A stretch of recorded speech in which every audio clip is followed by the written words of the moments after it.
Parang neneng mi ang kanyang katawan.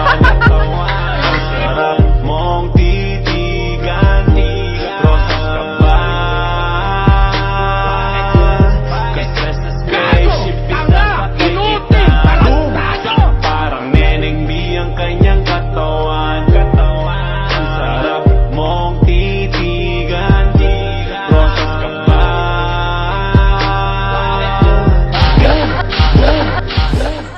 Yo guys, aminin ko lang.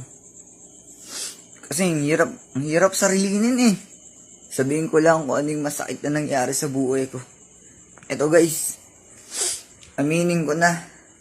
Ang sakit eh. Yung nalaglag yung lighter mo sa inidoro. Diba? Paano ko sisindi ng yosin yan, men? Diba? Bibili pa ako sa tindahan ulit. Sakit, diba? Anong oras na? Men. Sakit, men. Di ba, Ner? Oo, sakit yan. Sakit nun, men. Dahil na wala kami pambili lighter, meron na Wala kami. eh. Finish na. I'm off.